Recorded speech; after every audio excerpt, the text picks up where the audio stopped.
नमस्कार दोस्तों, आपका हमारी YouTube चैनल धार्मिक कथाएं और कहानियां में स्वागत है। आज मैं आपको कार्तिक माह महात्म्य का 29वां और 30वां अध्याय सुनाऊंगी। अगर आपको यह कथा अच्छी लगी तो आप वीडियो को लाइक, सब्सक्राइब और शेयर जरूर कीजिएगा। आइए सुनते हैं सबसे पहले कार्तिक माह महात्म्य का 29वां अध्याय। राजा पृथु ने कहा, हे मुनिश्रेष्ठ, आपने कलहा द्वारा मुक्ति पाए जाने का वृतांत मुझे कहा, जिसे मैंने ध्यानपूर्वक सुना।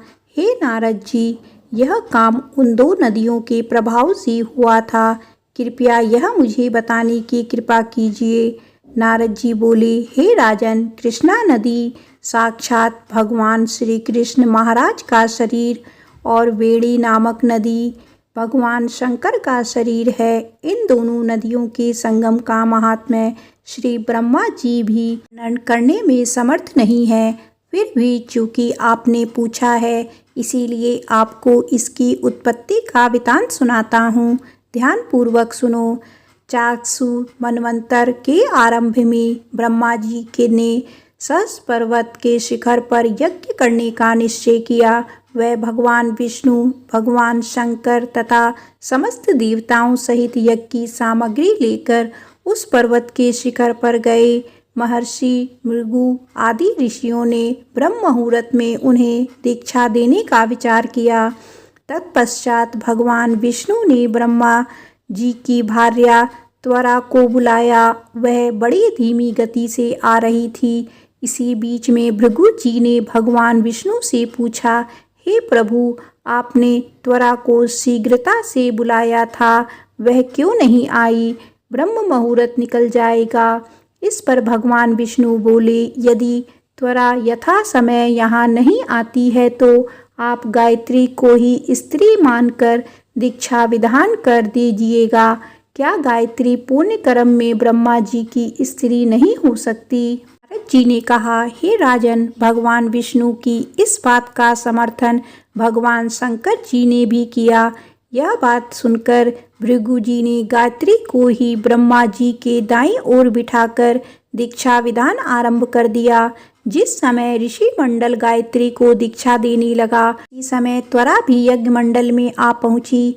ब्रह्मा जी के दाईं ओर गायत्री को बैठा देखकर ईर्ष्या से कुपित होकर त्वरा बोली, जहाँ अपूज्यों की पूजा और पूज्यों की अप्रतिष्ठा होती है, वहाँ पर दुर्भिक्ष, मृत्यु तथा भय तीनों अवश्य हुआ करते हैं।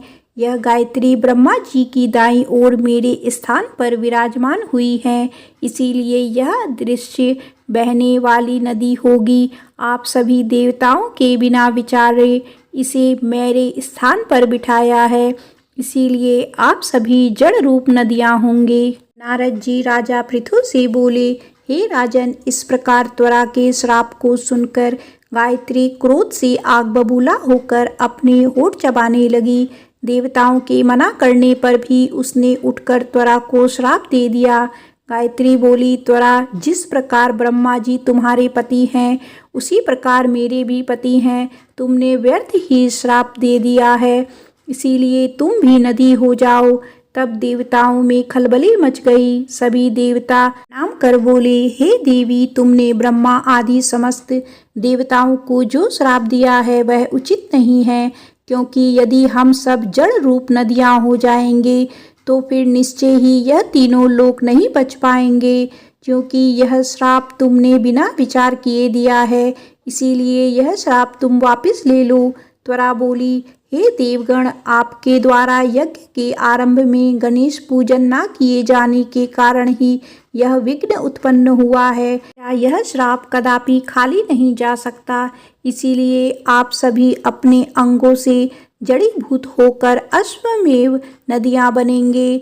हम दोनों सौतने भी अपने अपने वंशों पश्चिम में बहने वाली नदियां बनेंगी। नारद जी राजा पृथु से बोले, हे राजन, त्वरा के यह वचन सुनकर भगवान विष्णु, शंकर आदि सभी देवता अपने अपने अंशों से नदियां बन गए। भगवान विष्णु के अंश से कृष्णा, भगवान शंकर के अंश से वेणी तथा ब्रह्मा जी के अंश से कुद्मवती नामक नदियां उत्पन्न हो गई। समस्त देवताओं ने अपने अंशों को जड़ बनाकर वहीं सहस पर्वत पर फेंक दिया। फिर उन लोगों के अंश पृथक पृथक नदियों के रूप में बहने लगे।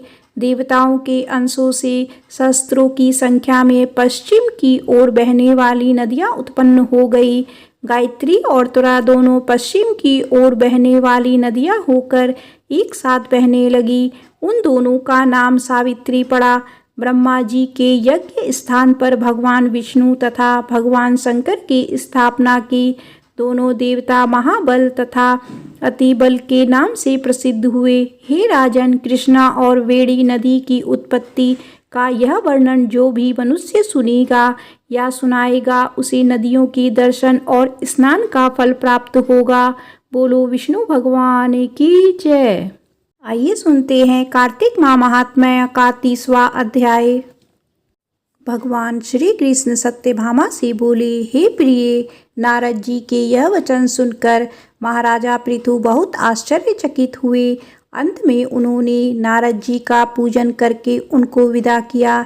इसीलिए माघ, कार्तिक और एकादशी यह 3 व्रत मुझे अत्यधिक प्रिय हैं। वनस्पतियों में तुलसी, महीनों में कार्तिक, तिथियों में एकादशी और क्षेत्रों में प्रयाग मुझे बहुत प्रिय है। जो मनुष्य इंद्रियों पर विजय प्राप्त कर इनका सेवन करता है वह मुझे यज्ञ करने वाले मनुष्यों से भी अधिक प्रिय है।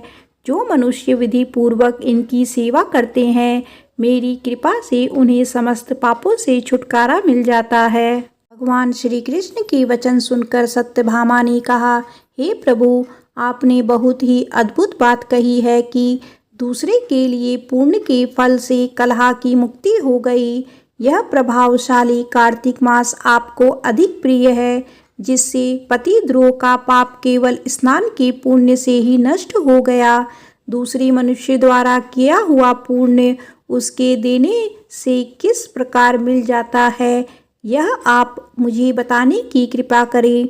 श्री कृष्ण भगवान बोले, प्रिय, जिस कर्म द्वारा बिना दिया हुआ पुण्य और पाप मिलता है उसे ध्यान से सुनो। सतयुग में देश, ग्राम तथा कुलों को दिया पुण्य या पाप मिलता था, किंतु कलयुग में केवल कर्ता को ही पाप तथा पुण्य का फल भोगना पड़ता है। सत्संग न करने पर भी वह व्यवस्था की गई है और सत्संग से पाप व पुण्य दूसरे को मिलते हैं, उसकी व्यवस्था भी सुनो।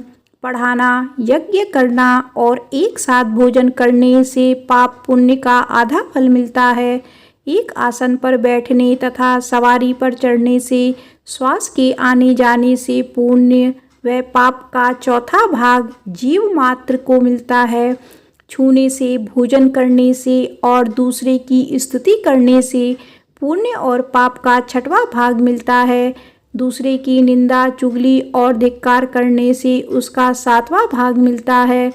पुण्य करने वाले मनुष्यों की जो कोई सेवा करता है वह सेवा का भाग लेता है और अपना पुण्य उसे देता है। नौकर और शिष्य के अतिरिक्त जो मनुष्य दूसरे से सेवा करवाकर उसे पैसे नहीं देता वह सेवक उसके पुण्य का भागी होता है। जो व्यक्ति पंक्ति में बैठे हुए भोजन करने वालों की पत्तल लांघता है वह उसे अपने पुण्य का 6वां भाग देता है। स्नान तथा ध्यान आदि करते हुए मनुष्य जो व्यक्ति बातचीत करता है या उसे छूता है वह अपने पुण्य का 6वां भाग दे डालता है। मनुष्य धर्म के कार्य के लिए दूसरों से धन मांगता है वह पुण्य का भागी होता है। ठीक उसी प्रकार जिस प्रकार की दान करने वाला पुण्य का भागी होता है, जो मनुष्य धर्म का उपदेश करता है और उसकी बात सुनने वाले से याचना करता है वह अपने पुण्य का 6वां भाग उसे दे देता है। जो मनुष्य दूसरों का धन चुराकर उससे धर्म करता है वह चोरी का फल भोगता है और शीघ्र ही निर्धन हो जाता है, और जिसका धन चुराता है वह पुण्य का भागी होता है। ऋण उतारे जो मनुष्य मृत्यु को प्राप्त होता है उसको ऋण देने वाले सज्जन पुरुष पुण्य के भागी होते हैं। शिक्षा देने वाला, सलाह देने वाला, सामग्री को जुटाने वाला तथा प्रेरणा देने वाला यह पाप और पुण्य के 6ठे भाग को प्राप्त करते हैं। राजा प्रजा के पाप पुण्य की षडांश का लोभी होता है। गुरु शिष्य का, पति पत्नी का, पिता पुत्र का, स्त्री पति के लिए पुण्य का छठा भाग पाती है। पति को प्रसन्न करने वाली आज्ञाकारी स्त्री पति के लिए पुण्य का आधा भाग ले लेती है। जो पूर्ण आत्मा पराये लोगों को दान करते हैं वह उनके पुण्य का छठा भाग प्राप्त करते हैं। जीविका देने वाला मनुष्य जीविका ग्रहण करने वाले मनुष्य के पुण्य के छठे भाग को प्राप्त करता है। इस प्रकार दूसरों के लिए पुण्य अथवा पाप बिना दिए भी दूसरे को मिल सकते हैं, किंतु यह नियम जो कि मैंने बताए हैं ये कलयुग में लागू नहीं होते। कलयुग में तो एकमात्र कर्ता को ही अपने पाप पुण्य भोगने पड़ते हैं। इस संबंध में एक बड़ा पुराना इतिहास है, पवित्र भी है और बुद्धि प्रदान करने वाला कहा जाता है। उसे ध्यान पूर्वक सुनो। कार्तिक माह महात्म्य का 29वां और 30वां अध्याय समाप्त होता है। बोलो विष्णु भगवान की जय, माता लक्ष्मी की जय, तुलसी माता की जय।